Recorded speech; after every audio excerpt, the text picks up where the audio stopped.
They found him collapsed in the snow, half frozen, barely breathing, and still, somehow, he was shielding the little girl with what little life he had left.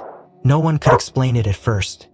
How could a stray, lost in a brutal storm, stay alive just long enough to save a child who had no one else? How could he hold on when everything else had given up? As rescuers pulled them from the icy field, a quiet mystery unfolded. One stitched together by loyalty, sacrifice, and a bond stronger than fear itself. This isn't just a story about survival. It's about the heart that refused to quit, and the silent promise made in the middle of a storm.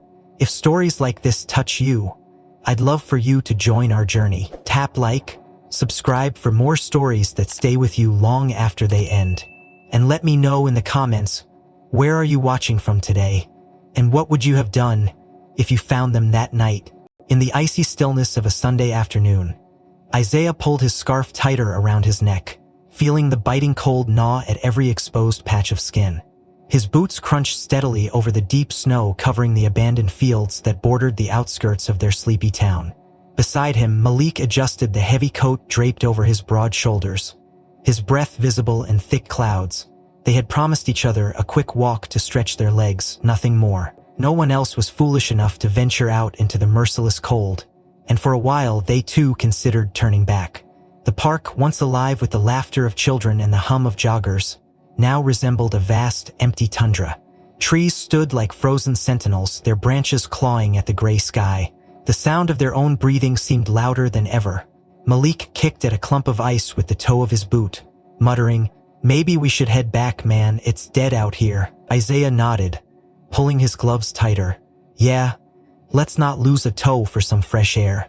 Just as they turned, a sound, almost imperceptible, brushed against their ears. At first, Isaiah thought it was the wind, a high-pitched whimper buried beneath the howling gusts. He paused mid-step, frowning, scanning the white horizon. Malik, noticing his friend's stillness, stopped too. "You hear that?" Malik asked, cocking his head. Isaiah didn't answer immediately. He strained his ears, tuning out the noise of the wind. There was again, a whimper, weak but undeniably real. "That wasn't the wind," Isaiah said under his breath, his instincts already kicking in. Malik squinted into the distance, his breath catching in the cold air. "It came from over there, near those trees." Without another word, they both moved, careful but quick, boots crunching over the snow that had begun to fall anew, light flakes drifting like ash from a dying fire.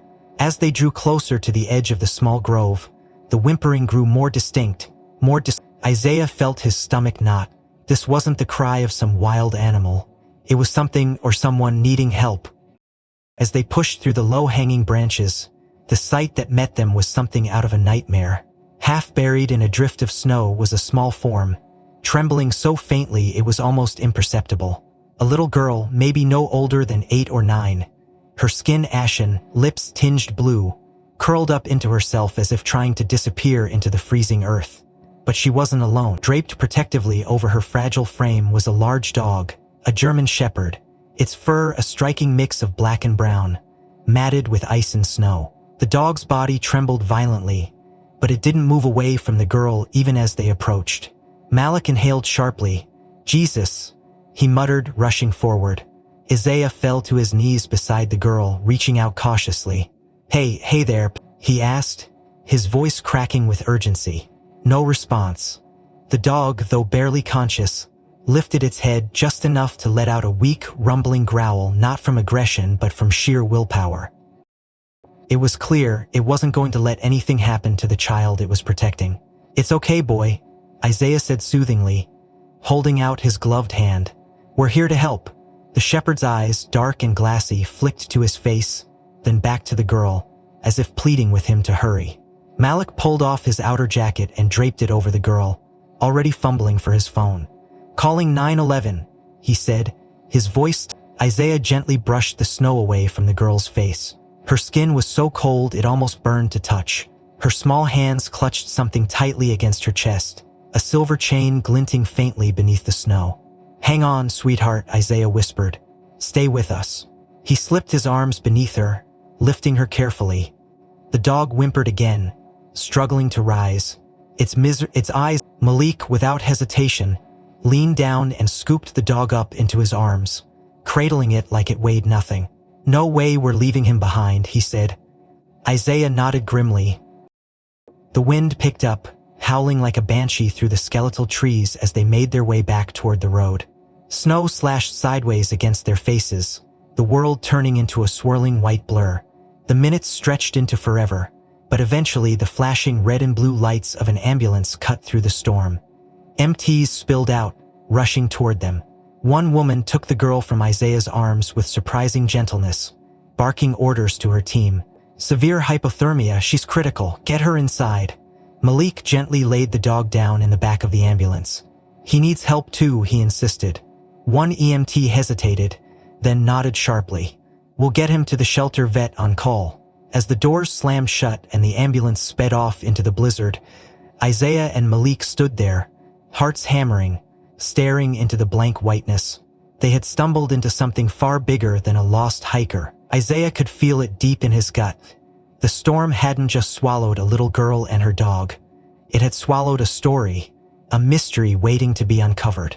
The wind howled around them, but neither man moved. Not yet. They knew. Inside the blaring warmth of the hospital emergency bay, Isaiah and Malik stood against the sterile white walls, watching helplessly as doctors and nurses swarmed around Nova. Her small body was shrouded in layers of thermal blankets, her tiny chest rising and falling with mechanical assistance. Every monitor she was hooked to beeping at an urgent rhythm. Bruno, barely conscious, had been rushed to the animal care unit adjacent to the main ER. The heavy scent of antiseptic and fear mixed in the air, thick enough to choke on. Isaiah ran a hand through his damp hair, trying to shake off the bone-deep cold that had settled over him. Malik leaned against the wall, his broad shoulders hunched, his breath shallow. For a moment, neither man spoke. They didn't need to. They both knew deep inside this wasn't just a lucky rescue. Something was wrong. Something far worse than a simple child lost in a snowstorm. A nurse passed by carrying Nova's jacket, peeled off during the initial triage. Isaiah caught a glimpse of the fabric and frowned. It was torn, not just worn by the weather, but ripped jaggedly across the sleeve and collar. Malik noticed it too. "That's not just frost damage," he muttered under his breath. Isaiah stepped forward, catching the nurse's attention. "Excuse me," he said, his voice low but firm. "Can we?" Carefully, Isaiah turned the garment over in his hands. His heart sank. There, around the right wrist area, was a dark stain, a bruise seeping through the thin sodden fabric. And the fabric itself was shredded near the cuff as if it had been grabbed violently, yanked hard enough to tear. His gut twisted. Nova hadn't simply wandered into the snow by accident. She had struggled. She had resisted. Someone or something had tried to take her, and in that desperate struggle she had run alone into the storm until her body could go no farther. Isaiah's fists clenched at his sides. He looked through the small window into the emergency room where Nova lay still as a doll, wires running from her tiny limbs, an oxygen mask covering her face. The idea of someone hurting her made his blood boil. Malik exhaled slowly, his gaze hardened. "You need to find out who did this," he said. "Whatever it takes." A moment later, a young veterinary tech entered the hallway, scanning the room until her eyes landed on them. She carried a clipboard tucked against her chest and wore a worried frown. "You're the ones who brought in the shepherd, right?" she asked. Isaiah and Malik both straightened. "Yeah," Isaiah said. Is he? The tech hesitated. "He's critical but stable for now," she said. "But there's something you should know." She motioned for them to follow her down a side corridor to the animal care area. They found Bruno lying on a soft blanket inside a heated kennel, hooked up to IV fluids. His breathing was shallow but steady. Even in sleep, his body was tense, twitching occasionally as if reliving some unseen terror. The tech knelt beside him, gently lifting a patch of fur near his neck. Both Isaiah and Malik leaned in. What they saw made their stomachs lurch. A deep, jagged wound marred the thick fur on Bruno's throat, scabbed over in places but raw in others. The edges of the wound were irregular, torn, not a clean cut like barbed wire or a branch might cause. No, this was the kind of injury left by teeth or claws. Something had attacked Bruno, something vicious. Malik swore under his breath. "Could it have been an animal?" he asked, though he already knew the answer. The tech shook her head. Maybe, she said carefully, but it doesn't look like an animal bite. It's more like, well, more like another dog or a person using something sharp. Maybe a knife? She grimaced. And based on his body condition, dehydration, undernourishment, he's been on his own for a while before you found him. But he stayed with her. He stayed with that little girl. Isaiah swallowed hard. He remembered how Bruno had curled himself over Nova's body, shielding her with what little strength he had left. That wasn't just instinct. That was loyalty. That was love. Malik crossed his arms over his chest, his jaw tight. He fought for her, he said. And he stayed, he murmured. Even when it almost killed him, a heavy silence fell over them, punctuated only by the rhythmic beep of Bruno's monitors. Malik finally spoke, his voice low and firm. Whatever happened out there, it wasn't random. Somebody hurt her. Somebody hurt him, and we damn well better find out who. Isaiah couldn't agree more. He reached through the bars and gently laid a hand on Bruno's paw. The dog twitched but didn't pull away. His eyes flickered open for a moment, dark, pain-filled, but alive. Isaiah squeezed his paw gently. "Hang in there, buddy," he whispered.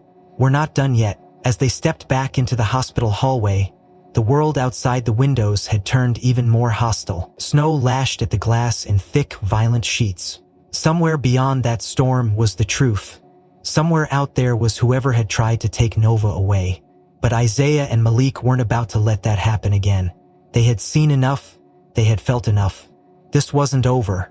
Not by a long shot. The clock seemed to tick louder in Isaiah's ears as he and Malik moved urgently down the sterile hospital corridor. The image of Nova's tiny, battered body haunted them with every step. No matter how many times Isaiah replayed it in his mind, it never got easier.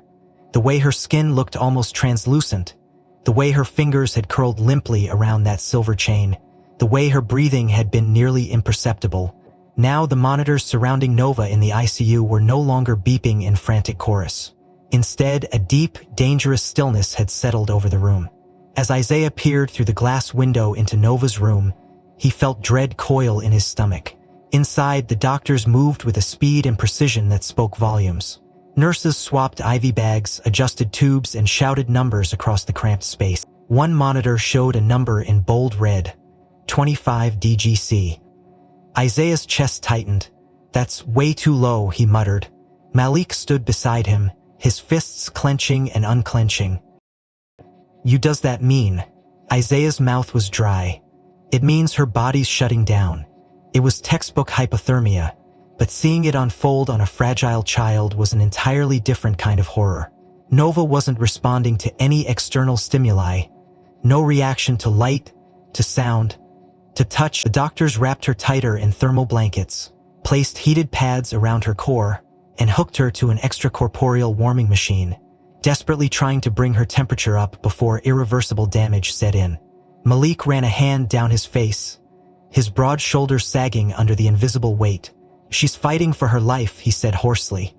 Isaiah nodded grimly, his throat burning. "And we're just standing here." The helplessness was suffocating. Every instinct in Isaiah screamed at him to do something, to fix it. But all they could do now was trust that the medical team could pull her back from the edge. Just when the tension in the corridor became unbearable, a soft voice interrupted them. It was the veterinary tech from earlier, her expression serious but composed. "You want to see the shepherd," she said gently. "Now's a good time." Isaiah and Malik exchanged a glance. Without a word, they followed her down a different hallway toward the animal care wing. The contrast was jarring. The frantic urgency of the ICU was replaced by a heavy, almost sacred quiet here. Bruno lay curled on a heated pad inside a glass-fronted kennel, his chest rising and falling in shallow, labored breaths. Despite the warmth and care, his body remained tense, as if even in unconsciousness he was guarding Nova. Malik knelt beside the kennel door, his big hands surprisingly gentle as he opened it. He slid his arms under Bruno carefully, lifting the heavy dog against his chest. Bruno whimpered weakly but didn't resist. Malik cradled him like a wounded soldier, his face unreadable. As he shifted Bruno's weight, something caught Isaiah's eye, a flash of black ink beneath the damp fur behind the dog's left ear. "Wait!" Isaiah said, stepping closer. Hold him still a second. Malik paused, and Isaiah brushed the fur aside gently. There, faint but unmistakable, was a small tattoo, a string of numbers followed by 3 block letters. Isaiah's breath caught. Military working dog, he said aloud, barely above a whisper. Malik looked at him sharply. You serious? Isaiah nodded. It's their designation. He's ex-military, probably trained for combat, search and rescue, maybe even explosives detection. Malik stared at Bruno in awe, holding him a little tighter. No wonder he stayed with her. He's not just any dog. A war veteran, wounded, abandoned, yet still refusing to leave the child he'd chosen to protect. Isaiah felt a lump form in his throat. How much had Bruno endured? How many missions, how many battles? And yet, here he was, fighting again, not against an enemy army, but against death itself, for a little girl he barely knew.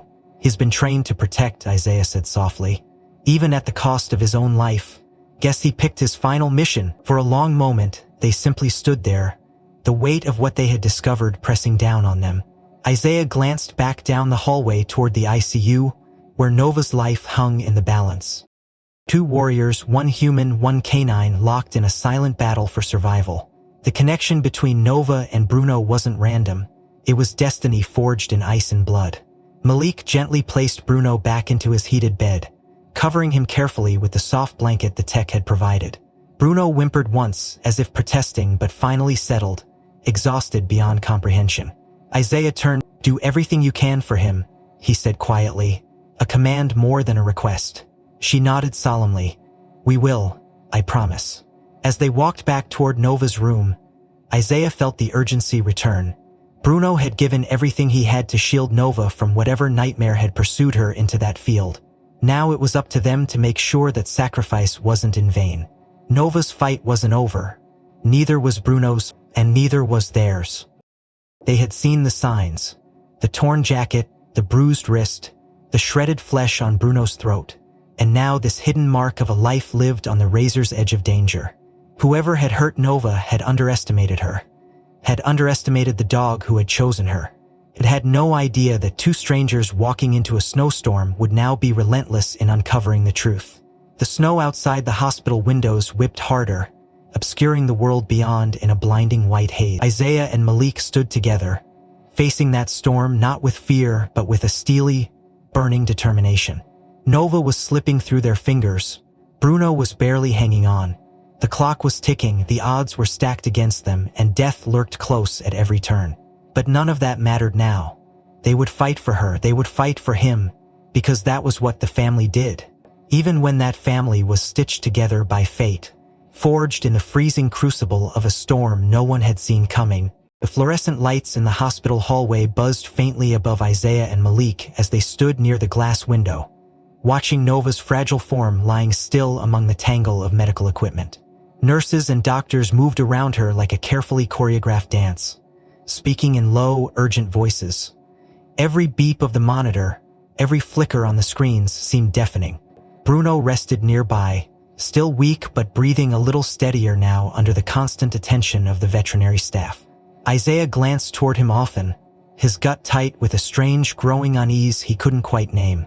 Malik leaned closer to the glass, tapping a rhythmless beat against his thigh, his body coiled tight as a spring. Minutes bled into hours, and the snow outside showed no sign of mercy. It was in that heavy stillness that a shift occurred, subtle but unmistakable. A nurse Isaiah didn't recognize, a man in scrubs that seemed just slightly off from the standard uniform, approached Nova's room with a clipboard clutched tightly in one hand. He wasn't one of the doctors they had seen working tirelessly on Nova earlier. His steps were deliberate, too measured, too slow as he made his way toward the door. Isaiah frowned immediately, nudging Malik with his elbow. You know that guy? Malik shook his head, eyes narrowing. No, never seen him before. The supposed nurse tapped the access code to the ICU, waiting for the door to click open. Inside, Nova remained oblivious. Bruno, resting nearby, stirred suddenly. His ears, limp from exhaustion moments ago, now perked up. His body tensed, muscles quivering beneath the thin blanket, and a low, guttural growl escaped from deep in his chest. It wasn't loud, not yet, but it was primal, raw, and dangerous. Malik stiffened instantly, Bruno's instincts were screaming. Malik took a step forward, his voice low. "Something's wrong." Before Isaiah could respond, the nurse stepped fully into the room. His face tight, eyes flicking briefly toward Bruno before settling coldly on Nova. He moved toward her bedside, clipboard forgotten at his side, his other hand reaching into the pocket of his scrubs. Bruno's growl rose into a snarl, startlingly loud for a dog so near death. He tried to push himself up onto trembling legs but only managed to drag his body slightly closer to Nova's bed. His teeth bared, his body shielding her as best he could. The nurse hesitated, glancing nervously at Bruno, then at the door, as if weighing his options. Mizé was already moving, shoving open the second set of doors into the ICU with a force that echoed down the sterile corridor. He barked, voice sharp, cutting through the thick tension. The nurse jerked upright, his hand snapping out of his pocket, empty, but the motion had been too quick, too rehearsed. Malik stormed in behind Isaiah, towering, his presence unmistakably threatening. "What the hell do you think you're doing?" Malik growled. The nurse stammered, caught between explanations, his eyes darting around like a cornered animal. Isaiah's gaze locked onto him, hard and unyielding. "Step away from her, now." For a long second, no one moved. Then the nurse backed up slowly, hands raised slightly, but his posture remained tense, coiled, as if ready to bolt. A real nurse rushed in moments later, drawn by the commotion. She froze, taking in the scene, her face paling. "That's not one of ours," she whispered urgently into her radio. Within minutes, hospital security arrived, surrounding the man who protested loudly but was quickly subdued and escorted out. Paul watched as her tiny hand, pale and trembling, clutched something tightly against her chest. Isaiah leaned down, prying gently at her fingers until he could see what she was holding. It was the silver necklace, the one he had glimpsed earlier in the snow. Now fully visible, the small pendant caught the fluorescent light gleaming faintly. Carved into the back, barely worn from use, were 3 words, simple and profound: "Come home." Isaiah felt a lump rise in his throat. This wasn't just a trinket, it was a message, a plea, a beacon she had held onto even in her darkest, most frozen moments. Malik stepped closer, his face grim. "She was trying to get back," he said softly, "no matter what." Isaiah nodded slowly, his fingers tightening around the fragile chain. Nova had fought. She had clung to hope, to memory, to love, even as her body gave out. He looked down at Bruno, who now lay back against the floor, his body heaving with exertion, but his eyes still locked fiercely on Nova's bed. Protecting, guarding, even now, even after everything. Isaiah felt a surge of emotion so strong it almost brought him to his knees. They had to protect her too, not just from the cold or the elements, but from something darker, something stalking her still, hidden in plain sight. He could feel it in his bones. This wasn't over, not even close. Outside the window, the storm raged on, battering the glass like furious fists. And somewhere beyond the howling winds, Isaiah knew danger still lurked, biding its time, waiting for them to falter. But they wouldn't. Not now. Not ever. The tension in the ICU hung so thick it felt almost solid, pressing against Isaiah's chest as he stood watch by Nova's bedside, the silver necklace still clutched in her small, frail hand.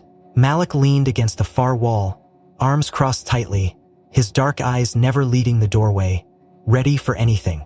Security had removed the fake nurses moved in and out quietly, exchanging hushed updates, adjusting machines, checking Nova's vitals. Bruno lay on the floor nearby, utterly drained, but his gaze remained sharp, glued protectively to Nova, every twitch of his ears alert to the slightest movement. Isaiah's muscles ached with tension, his mind racing in circles, trying to piece together what was happening, who could have wanted to harm a child so badly, and why Nova had been alone in that field with no one searching hard enough to find her before it was almost too late. The automatic doors to the emergency wing hissed open with a loud shudder, and before anyone could react, a woman burst through them at a full sprint, her voice ragged with pain. "Nova, where's my daughter?" Her cry tore through the sterile calm like a bullet, raw and desperate. She was medium height, athletic build beneath a heavy winter coat soaked from the storm, her dark hair a tangle of wind-blown curls, her brown skin flushed with cold and fear. Her eyes, wide and wild, scanned the room frantically until they landed on the small figure lying motionless in the hospital bed. Without hesitation, she rushed forward, weaving clumsily between equipment and hospital staff, heedless of shouted warnings. Isaiah moved instinctively, stepping into her path, hands up in a calming gesture. "Wait, you have to be careful, But she pushed past him, falling to her knees beside Nova, clutching the little girl's hand in both of hers, pressing it to her tear-streaked face. "Oh God, baby, I'm here," she sobbed, rocking slightly, her entire body shaking. Malik moved to block the doorway discreetly, ensuring no one else slipped past security again. The woman was clearly no threat, but the energy in the room had shifted dramatically, raw emotions crackling like electricity in the charged air. As Isaiah crouched down beside her, about to speak, Bruno stirred. The dog's ears perked up slightly, his nose twitching, and then, with tremendous effort, he pushed himself upright on trembling legs. He staggered forward, his nails clicking softly on the tile, and stopped just beside the woman. She turned, startled, her tear-filled eyes locking onto Bruno's dark, soulful gaze. For a moment, neither moved. Then Bruno leaned forward and pressed his nose gently against her arm, giving a single soft lick to her trembling hand. The woman gasped sharply, her free hand flying to her mouth, new tears spilling down her cheeks. But this time, they were tears of something more than fear, of recognition, of gratitude. She reached out shakily, burying her fingers into Bruno's thick fur, drawing strength from his trembling body. "Thank you," she whispered, her voice breaking. "Thank you for staying with her." Isaiah watched the exchange, his throat tightening painfully. He placed a hand gently on her shoulder. "You must be Celeste," he said quietly. She nodded without looking at him, her focus entirely on Nova and Bruno. "I'm Isaiah, this is Malik," he continued. "You found her. We found them both." Celeste finally turned her gaze to him, raw and hollowed out by terror and hope. I thought I lost her forever," she choked out. Malik's voice was low, steady. "You didn't. She's here. She's fighting." For a few long minutes, Celeste simply sat there, holding Nova's hand, stroking Bruno's fur, grounding herself in the fragile reality that her daughter was still alive. When she finally spoke again, her voice was steadier but edged with a deep, simmering anger. "You need to know," she said, looking between them. "This didn't just happen by accident." Isaiah's pulse quickened. "What do you mean?" Celeste wiped her face roughly with her sleeve, the action almost defiant. "Nova, strange things. Notes left in her locker. Someone followed her home. I went to the principal, the police, but they said it was nothing. A prank. Kids being kids." Her voice hardened into a bitter laugh. "Kids don't leave death threats written in crayon. Kids don't try to grab you outside the school fence." Malik stiffened visibly. "Someone tried to grab her?" Celeste nodded, her jaw tight. "3 weeks ago, some man in a dark jacket. Nova kicked him and ran. We thought it was over after that. Thought maybe it was just a drifter. We never got a name, never caught anyone. Then she disappeared 2 days ago. I went crazy looking for her. I filed reports, begged them to issue an Amber Alert, but they said there wasn't enough evidence of an abduction, that maybe she ran away." She shook her head furiously, gripping Nova's limp hand harder. "My baby would never run away, never." Isaiah exchanged a grim glance with Malik. The pieces were sliding into place now, jagged and horrifying. Nova hadn't wandered into the storm. She had been running for her life, and whoever she had been running from hadn't given up. Isaiah looked down at the silver pendant still gripped in Nova's tiny fist, the words engraved there burning into his mind like a brand. "Come home." Nova had never given up hope. Neither would they. Outside, the storm battered the windows with relentless fury, a mirror to the storm now raging inside them, and somewhere beyond that swirling white oblivion, a shadow waited, still hunting. The storm outside showed no signs of relenting, its howling winds shaking the windows as if trying to claw their way inside. Inside the hospital room, however, a different storm brewed, one of silent questions and heavy realizations. Celeste sat close to Nova's bedside, whispering reassurances even though her daughter remained unconscious. Isaiah and Malik stood nearby, exchanging glances filled with the kind of tension that only hardened with each new piece of the puzzle they uncovered. Bruno, ever watchful despite his battered state, lay curled tightly beside the hospital bed, his head resting near Nova's hand, his eyes blinking slowly but never losing focus. It was Malik who finally broke the silence. His voice was low, almost reverent. "You realize what this dog did, right?" Isaiah turned to him, eyebrows knitted. "What do you mean?" Malik crouched down slowly, careful not to startle Bruno, and ran a gentle hand along the dog's neck, lifting the fur slightly to reveal again the faint tattoo they had found earlier behind his ear. The small series of letters and numbers burned into his skin like a hidden badge of honor. "Military working dog," Malik said softly, glancing up at Isaiah and Celeste. "But not just any. Look at the numbering, look at how it's placed. That's a special ops designation. High-risk units only." Isaiah's eyes widened slightly. "Special ops? For a dog?" Malik nodded. "Some dogs aren't just trained to sniff out bombs or chase suspects. Some are trained for protection details, for guarding high-value civilians, even children in war zones. He's not just a soldier, he's a protector, designed for one purpose." Celeste gasped quietly, her hand instinctively covering her mouth. She looked down at Bruno with new eyes, her voice trembling slightly. "He protected her," she whispered. "He never left her." Malik continued, his hand never leaving Bruno's side. "These dogs, they undergo brutal training, noise simulations, aggressive attack scenarios, even mock abductions. They're conditioned to put themselves between harm and whoever they're assigned to, no matter the cost." Isaiah felt a lump rising in his throat as he watched Bruno, this battered warrior, lying there so still yet so fiercely present. "But what's a dog like him doing abandoned in a snowy park?" he asked aloud, more to himself than anyone. Malik's face darkened. "He's only one way that happens," he said grimly. "He failed a mission, and when a canine fails at that level, sometimes they're deemed unfit for further service. They get retired, or worse, discarded." Celeste's face twisted in horror. "They just throw them away?" Malik's eyes were hard. "They're too aggressive, too unpredictable after trauma. Some handlers don't want the liability. Some agencies don't have the budget for rehab, so they offload them quietly, send them to shelters or worse." Isaiah clenched his fists at his sides, fighting the surge of anger rising inside him. The idea that this brave creature, who had given everything he had to protect someone, could be abandoned like trash, was almost too much to bear. He stepped closer to Bruno, sinking down to one knee so they were eye level. "But you didn't give up," he said quietly. "You found someone else to protect." As if sensing the emotion in Isaiah's voice, Bruno thumped his tail weakly against the floor, the sound barely audible but infinitely powerful. Celeste wiped her eyes roughly, her voice breaking again. "I chose her," she whispered. "When no one else came, when no one else cared, he chose my baby." Isaiah nodded, his voice rough, and he almost died doing it. The room fell into a heavy, reverent silence. Malik finally stood, stretching his stiff legs, his mind clearly working through the implications. "If Bruno's history is tied to special operations, there may be a file on him somewhere," he said. "Training records, incident reports, maybe even old mission logs." Isaiah's mind raced. "You think it's connected to whoever came after Nova?" Malik shrugged, but the look in his eyes was grim. "At this point, nothing's a coincidence." Celeste clutched Nova's hand tighter, her knuckles whitening.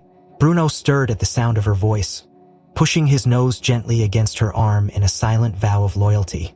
Isaiah's jaw tightened. "Then we need to know everything." "About him," Malik nodded. And fast, as if punctuating the urgency of their words, another violent gust of wind slammed against the window, rattling the glass in its frame. Somewhere beyond the storm, answers waited. And somewhere beyond the storm, danger waited too. But for now, here, in this fragile bubble of flickering hope and fierce determination, Nova wasn't alone. She had a battered soldier at her side, a mother who refused to give up, and two men who had stumbled into her story, but were now irrevocably part of it. The war for Nova's safety wasn't over. It had only just begun. The wind outside still battered the hospital, carrying with it the heavy weight of unanswered questions and looming threats. Inside, Isaiah, Malik, and Celeste huddled together near Nova's bed, the dim glow of monitors casting shifting shadows across their faces. Bruno lay curled protectively at the foot of the hospital bed, his breathing shallow but steady, his body positioned as a living barrier between Nova and the world outside. The urgency to act, to uncover the truth, crackled like static in the air around them.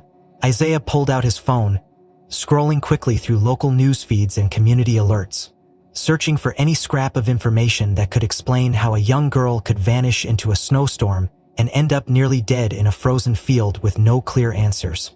Malik leaned over his shoulder, scanning the headlines with a grin set to his jaw. It was Celeste, her voice trembling but determined, who finally broke the silence. "There's something you need to see," she said, pulling out her own phone with shaking hands. She navigated through her saved messages and pulled up a neighborhood watch alert posted just a few nights ago. The screen showed grainy images captured by a security camera. A dark van idling near a park entrance, figures moving in and out of the shadows, faces obscured by hoods and scarves against the cold. "That's less than 3 blocks from where they found her," Celeste whispered. Isaiah enlarged the images, feeling a chill unrelated to the weather creep down his spine. "When was this taken?" he asked. "The night she disappeared," Celeste replied, her voice cracking slightly. "I forwarded it to the police, but they didn't think it was connected." Malik cursed under his breath. Of course they didn't. Too much paperwork, too much trouble. Isaiah's mind raced. A van parked near the field, figures moving in the dark. A little girl found half frozen nearby, a war-trained dog fighting to keep her alive. It wasn't coincidence, it was a pattern, and it pointed to something far more sinister than anyone wanted to admit. Determined to get more, Isaiah called a friend in the local police department, a former colleague he trusted more than the bureaucrats who had brushed off Celeste's earlier warnings. After a tense few minutes, the friend answered, his voice groggy but alert. Isaiah wasted no time. He explained everything: Nova's condition, Bruno's background, the strange man posing as a nurse, the footage from Celeste's phone. The other end of the line was silent for a beat, then came a low, clipped response. "You need to hear this," the officer said, voice tight. "We've had reports. 2 missing kids in the last month. Both cases flagged as potential runaways, no Amber Alert issued. Both within a 10-mile radius of that park." Isaiah's stomach dropped. "Any leads?" The officer hesitated, then lowered his voice even further. "There's been chatter, unconfirmed, something about a trafficking ring moving through the area. They think they're targeting vulnerable kids who can disappear without making too much noise." Isaiah closed his eyes briefly, anger surging hot and fast through his veins. "And no one's doing anything about it officially," his friend admitted. "But a few of us have been keeping an eye out. It's bigger than you think, Isaiah. Organized, professional." Isaiah hung up without another word, his hand trembling slightly as he turned back to Malik and Celeste. "They're hunting children," he said, the words tasting bitter on his tongue. "And Nova got away." Celeste's face drained of color, her hands clutching at her coat as if to anchor herself against the horror crashing down around her. Malik didn't say anything, his fists clenched so tightly his knuckles turned white. Isaiah paced, the adrenaline burning through his limbs. "They targeted her," he said. "At school, in the park, they thought no one would miss a little girl wandering alone in the snow." He stopped, facing them fully. But she wasn't alone. Bruno was with her, and he wasn't just guarding her, he was fighting for her life. Celeste wiped at her eyes angrily, shaking her head. "They'll come after her again," she whispered. "They don't just give up." Malik stepped forward, his voice steady and cold. "Then we make sure they can't touch her." Isaiah nodded grimly. "First we find out who they are. Then we make sure they know she's not alone anymore." Celeste looked at them both, her fear warring with a flicker of hope in her tear-streaked eyes. "You're serious?" Isaiah knelt beside her chair, his hand covering hers. "We're not letting them have her," he said, his voice leaving no room for doubt. Bruno let out a low, approving rumble from where he lay, his tail giving a weak thump against the floor. Isaiah smiled grimly at the sound.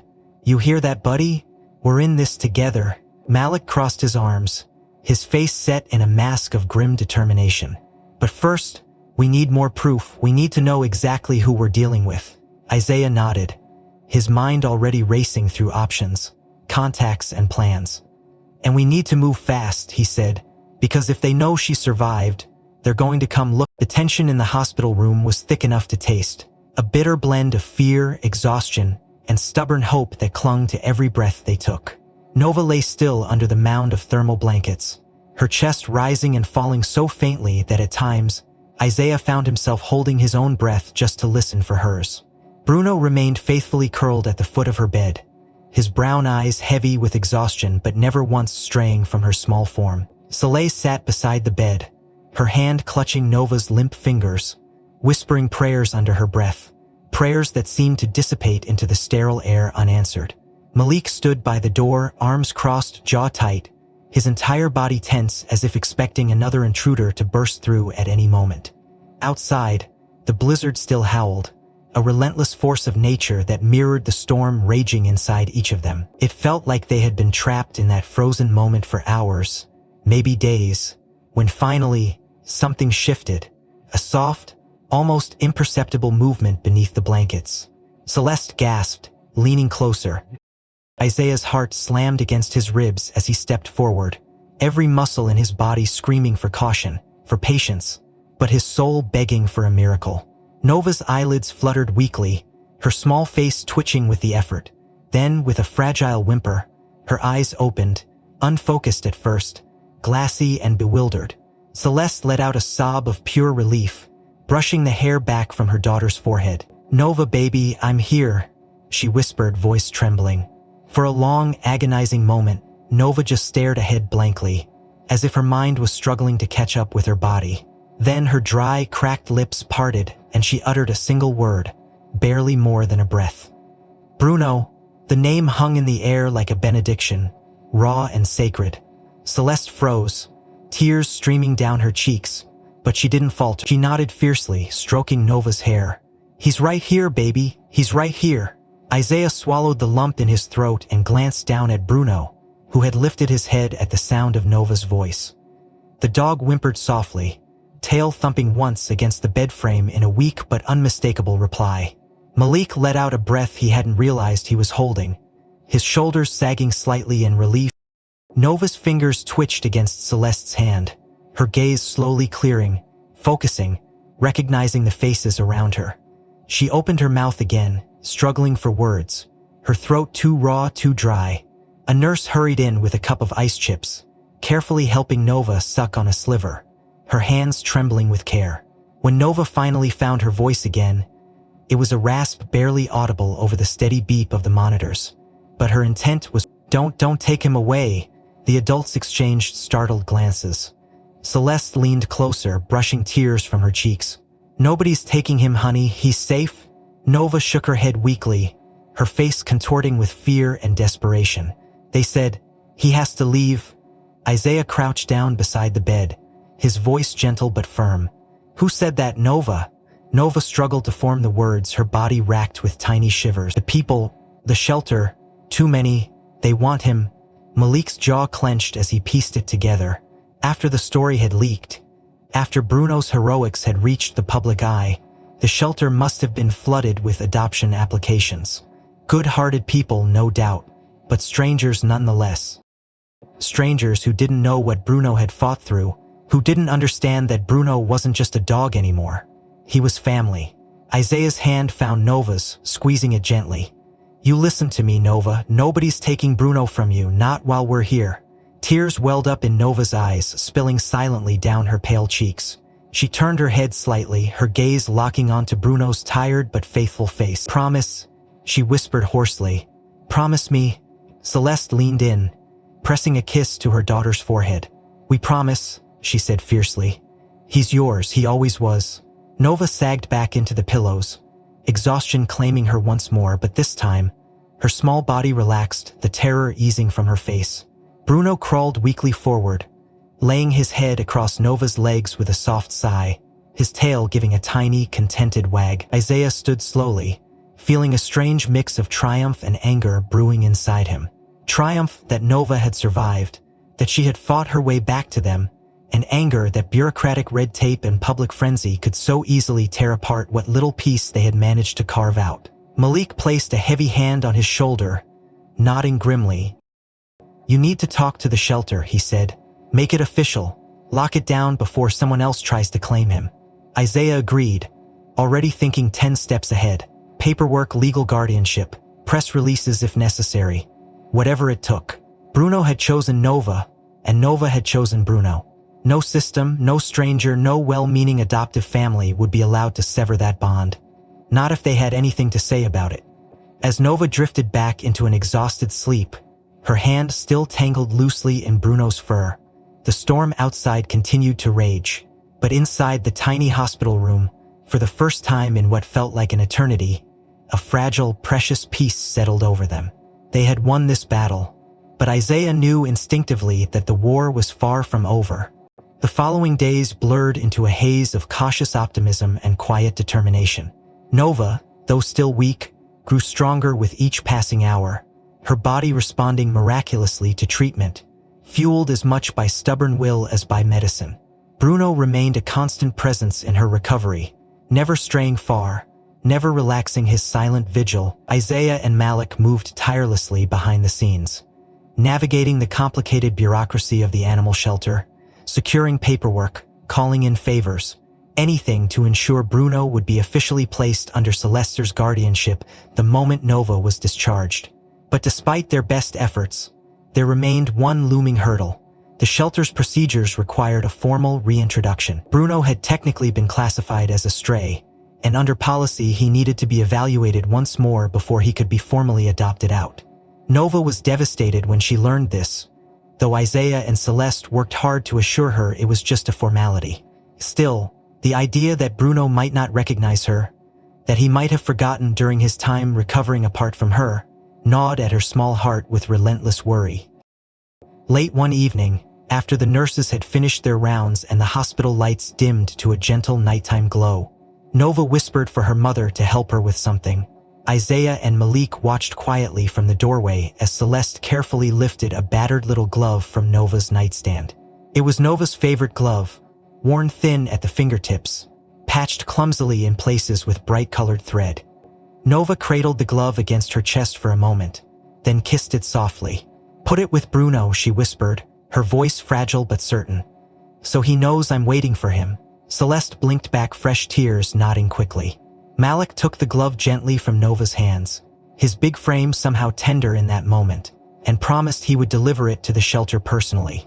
True to his word, the next morning before sunrise, Malik visited the shelter. He spoke with the volunteers, slipping the small glove carefully into Bruno's bedding where the dog slept, ensuring it was tucked just under his chin.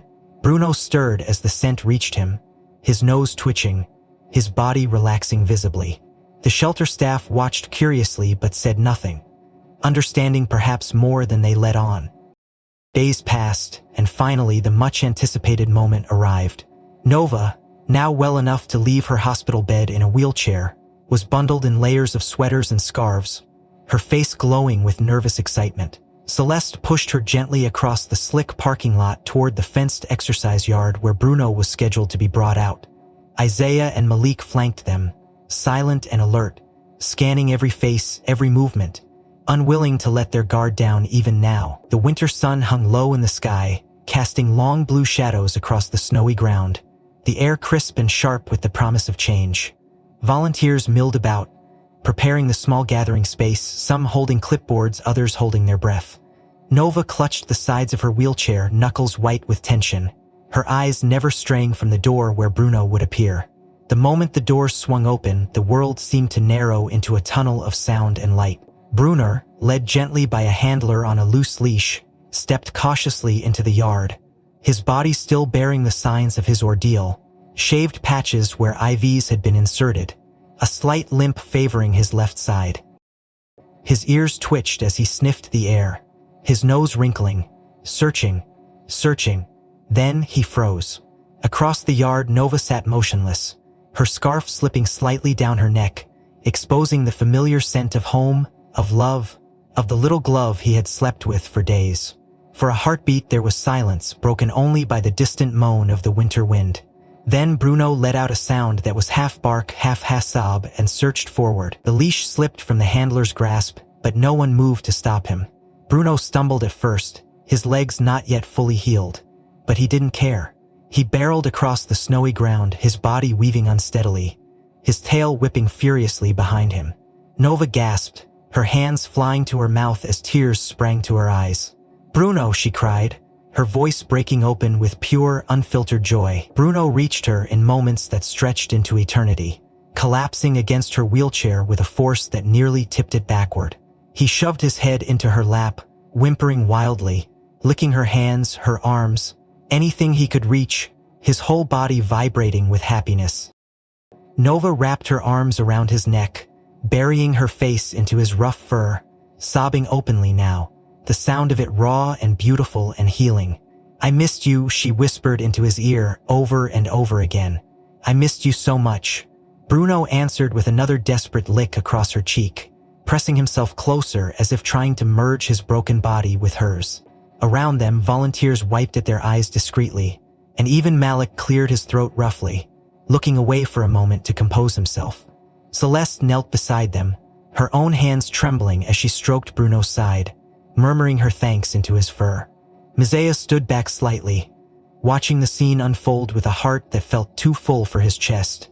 Knowing without doubt that this was the reason they had fought so hard, Bruno had remembered.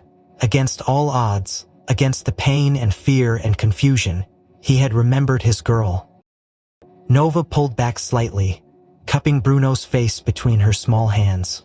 "You're home now," she said, her voice fierce with conviction, her cheeks flushed with cold and tears. "Forever." Bruno's tail thumped once against the ground, slow and steady, a heartbeat made visible. The shelter volunteers began clapping softly, unable to contain the emotion bubbling over, and the handler stepped forward to officially hand over the leash to Celeste. The final act in a drama that had begun in blood and snow, and was now ending in something infinitely stronger: love. The first morning home was a symphony of quiet joys and new beginnings. Nova woke to find Bruno already curled at the foot of her bed, his warm, solid body a reassuring weight in the early light. She stretched carefully, still stiff from her ordeal, but the sight of him, breathing softly, his tail giving the occasional sleepy wag, filled her heart so completely it almost hurt. Celeste stood in the doorway, a steaming mug of coffee in her hands, watching her daughter with a smile that trembled on the edge of tears. The apartment, though modest, had been transformed overnight into a sanctuary. Blankets draped every available surface, a new dog bed tucked into the corner of Nova's room, a basket of chew toys and treats sitting proudly by the door. It wasn't grand, it wasn't extravagant, but it was safe, it was warm, and it was theirs. The knock at the door came mid-morning, a soft, polite tap that set Bruno's ears perking up instantly. He didn't bark, he didn't need to. His whole body tensed alertly but relaxed again when he recognized Isaiah's voice, calling softly from the hallway. Nova rushed as best she could to open it, grinning from ear to ear. Isaiah and Malik stood there, both bundled against the lingering chill, both holding wide smiles that hinted at news they were bursting to share. Malik handed Celeste a thick envelope marked with the shelter's official seal, his eyes shining with unpoken emotion. Celeste's hands shook as she opened the envelope, pulling out a crisp letter on heavy paper. The words blurred at first through her tears, but the meaning was unmistakable. Congratulations, approval granted, Bruno was officially theirs. Nova shrieked with delight, throwing her arms around Bruno's neck so hard that the dog gave a startled woof, then leaned into her embrace with a soft whine of joy. Isaiah and Malik laughed, the sound rich and full, echoing off the apartment walls like music. Celeste pressed the letter to her chest for a moment, closing her eyes, letting the weight of it sink in. It wasn't just a piece of paper. It was a declaration, a promise, a second chance. They spent the rest of the morning celebrating in small, beautiful ways. Nova making Bruno wear a lopsided paper crown she had crafted from construction paper. Malik attempting to teach Bruno a handshake and failing spectacularly. Isaiah helping Celeste hammer a few new hooks into the wall to hang Bruno's leash and Nova's new coat side by side. But it was what Celeste had prepared in secret that made the day truly unforgettable. After lunch, when everyone had settled into a cozy sprawl of full bellies and sleepy contentment, Celeste called for their attention. She disappeared into Nova's room and returned holding a small, handcrafted wooden plaque. Painted carefully in soft blues and whites, the letters etched in a child's determined handwriting. She led them all to the front door, where she knelt and affixed the plaque just above the threshold, adjusting it until it sat straight and true. Then she stepped back, letting everyone read it aloud together. "We found each other in the snowstorm, and from now on, we will never lose each other again." Nova's voice wabbled on the last word, her small hand creeping into Bruno's thick fur for reassurance. Isaiah cleared his throat roughly, blinking hard. Malik just nodded once, his expression carved in stone to keep his emotions from spilling over. Even Bruno seemed to understand, sitting proudly beside Nova, his tail thumping once twice against the floor in a steady beat. Outside, the world remained blanketed in snow, the streets quiet, the skies heavy with the promise of more storms to come. But inside that little apartment, inside those battered walls lined with simple furniture and second-hand rugs, there was warmth, there was safety, there was a family. Life slowly found its rhythm again. Nova returned to school, this time escorted daily by Celeste or Isaiah or Malik, and always with Bruno trotting faithfully beside her, his presence a silent shield against a world that had once sought to swallow her whole. Neighbors began to wave more often when they passed, and a few even stopped to admire Bruno, offering treats and hesitant pats until he decided they were worthy of his trust. The shelter held a small ceremony a week later, a modest event filled with balloons and heartfelt speeches, where Nova was given a medal engraved with the words "Courage Beyond Measure," and Bruno was presented with a bright new collar bearing his new family's phone number, stitched carefully in gold thread. Nova insisted on reading a short speech herself, her voice quivering but strong, as she told the gathered crowd about the night Bruno had saved her, about the cold and the fear and the miracle of waking up to find she wasn't alone. She ended by saying simply, "Sometimes heroes don't wear capes, sometimes they just stay when you need them most." That night, back at the apartment, Celeste tucked Nova into bed, pulling the covers up under her chin, Bruno already settling into his usual spot curled at her feet. The room glowed with the soft light of a new nightlight shaped like a little star, casting gentle patterns across the ceiling. As Celeste leaned down to kiss Nova's forehead, she whispered, "Good night, my brave girl." Nova smiled sleepily, her hand reaching down to rest on Bruno's head. "Good night, Mama. Good night, Bruno." Celeste paused at the doorway, looking back one last time at the two figures entwined by fate and by choice, then turned off the light, leaving the door slightly ajar as always. Outside, the snow fell again, soft and silent, but this time it brought no fear, only peace. If you enjoyed this story, make sure to like and subscribe so you don't miss the next journey we share. I'd love to hear your thoughts. Which part of Nova and Bruno's story touched you the most? And by the way, where in the world are you watching from? Let me know in the comments. I read every single one.